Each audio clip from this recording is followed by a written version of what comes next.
सो hey guys welcome. So guys, Sunita William को NASA सिर्फ 8 दिन के लिए आईएसएस यानी इंटरनेशनल स्पेस स्टेशन पर भेजा था और वहाँ वो सही सलामत पहुँच भी गए थे। लेकिन वहाँ पहुँचने के बाद उनकी स्पेस क्राफ्ट में कुछ ऐसी प्रॉब्लम्स आ जाती है जिसके वजह से 8 दिन का वो मिशन 9 महीने में बदल जाती है। नासा खुद कह देते हैं कि हम उन्हें तुरंत वापस नहीं ला सकते, उन्हें वापस लाने के लिए हमें कुछ वक्त की ज़रूरत हो सकती है और कुछ ऐसा ही हो। पूरे 286 दिन बीत गए और 19 मार्च 2025 को उन्हें वापस धरती पर लाया जाता है by the help of Elon Musk. So क्या हुआ था उस स्पेस क्राफ्ट के साथ कि सुनीता को वहाँ 8 दिन की जगह 9 महीने तक रहना पड़ा। और दूसरी बात, सुनीता स्पेस पर इतने दिन रहा कैसे करता था। और तीसरी चीज़ कि नासा इतनी बड़ी एक रिसर्च सेंटर होने के बावजूद इस मिशन में कैसे फेल हो गई। आइए बात करते हैं इन सब चीज़ों के बारे में इन डिटेल्स आज के इस वीडियो में। सो गाइस, सुनीता विलियम एक इंडियन अमेरिकन एस्ट्रोनॉट है जो ईयर 1998 से लेकर आज तक नासा के साथ वर्क करते आ रहा है, उन्हें स्पेस रिसर्च करने में सहायता करते आ रहा है। लेकिन नासा के साथ ज्वाइन करने से पहले वे एक यूएस नेवी में वर्क करता था और इन्होंने अब तक 3 स्पेस मिशन कंप्लीट किए हैं और वे सुनीता स्पेस पर पूरे 6 से 8 दिन 20 मिनट्स बिताई है। और इनके लिए इन तीनों में से वे लास्ट मिशन इनके लिए एक बहुत बड़ी चैलेंजिंग मिशन था जिसके बारे में हम आगे इस वीडियो के अंदर बात करने वाले हैं।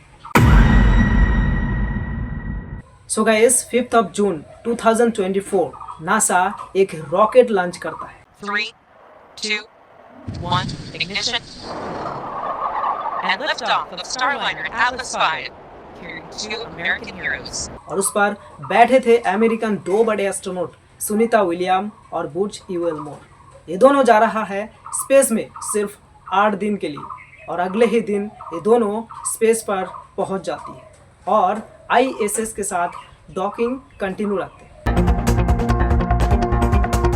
लेकिन आईएसएस के साथ डॉकिंग करने से पहले उनकी स्पेस क्राफ्ट में से 5 थ्रस्टर काम करना ही बंद कर देते हैं। ये दोनों परेशानी में आ जाते हैं और पूरे कोशिश करने के बाद उन 5 थ्रस्टर को ठीक किया जाता है और सक्सेसफुली आईएसएस के साथ स्पेस क्राफ्ट डॉकिंग सक्सेसफुल करता है। Hard mate is complete. ISS thrusters are enabled, and we can welcome Starliner to ISS. और अगले ही पल ये दोनों खुशी खुशी आईएसएस पर एंटर करते हैं। इस वीडियो को देखिए, इस वीडियो को देखकर आप खुद ही समझ सकते हैं कि सुनीता विलियम कितना एक्साइटेड था इस मिशन को कंप्लीट करने के लिए। और अब आप सोच रहे होंगे कि ये थ्रस्टर क्या होते हैं, तो देखिएगा, थ्रस्टर एक ऐसी इंजन या फिर डिवाइस होते हैं जिसे आईएसएस के साथ डॉकिंग करते समय यूज किया जाता है। लेकिन वे खुशी इनके लिए एक दुख की सिंबल था। उसके बाद नासा को और एक प्रॉब्लम के बारे में पता चलता है। वो फाइंड करता है कि उस स्पेस क्राफ्ट में से हीलियम गैस कंटिन्यूअसली लीक हो रहा है। फिर वो एक डिसीजन लेता है और उस मिशन को वहीं पर ही रोक दिया जाता है। सो गाइस, आप और हम सभी लोग जानते हैं कि सुनीता विलियम स्पेस पर फंसे हुए थे, लेकिन वो कोई परेशानी में नहीं थे, ना कोई प्रॉब्लम फेस कर रहे थे। क्योंकि गाइस, आईएसएस कोई छोटा स्टेशन नहीं है। इसका लेंथ 109 मीटर का है और इसके अंदर 7 बेडरूम्स अवेलेबल है जहां एस्ट्रोनॉट बहुत आसानी से रह सकते हैं। और वहाँ बाथरूम भी है और साथ में एक जिम भी दिया गया है ताकि वहाँ वे अपने स्वास्थ्य के लिए एक्सरसाइज कर सके और अपने बॉडी को फिट रख सके। और अगर खाने की बात करें तो वहाँ 5 से 6 महीने के बाद कंटिन्यूअसली फूड प्रोवाइड किया जाता है और यहाँ तक कि वो एस्ट्रोनॉट्स कंटिन्यूअसली रोटेट करते रहते हैं, आना जाना करते रहते हैं। लेकिन हाँ, अगर कोई एस्ट्रोनॉट स्पेस पर ज़्यादा लंबी समय तक रहते हैं तो उन्हें कुछ प्रॉब्लम्स की सामना करना पड़ सकता है क्योंकि वहाँ कोई ग्रेविटी जैसे कोई भी चीज़ होते ही नहीं है।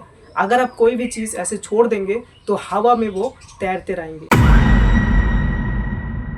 सो गाइस, इस मिशन की टाइटल पर फोकस कीजिए। इसका नाम है बोइंग क्रू फ्लाइट टेस्ट, यानी वे एक टेस्ट मिशन था।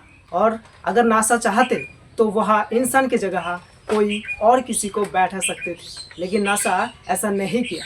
और दूसरी बात, इस रॉकेट को लॉन्च करने से पहले उस रॉकेट में कुछ ऐसी प्रॉब्लम्स आ गए थे जिसके वजह से उस मिशन को कई बार कैंसिल किया गया था, लेकिन फिर भी वो उसी रॉकेट को चुना और फाइनली 5 जून 2024 लॉन्च कर दिया। लेकिन बहुत बड़ी खुशी की बात ये था कि नासा तुरंत एक फाइनल डिसीजन लेता है कि वो कहता है कि उन्हें तो हम तुरंत वापस लाएंगे, लेकिन इसके लिए बोइंग का इस्तेमाल हम नहीं करेंगे, हम एलोन मस्क की स्पेस एक्स को यूज़ करेंगे। And splashdown, Crew 9 back on Earth.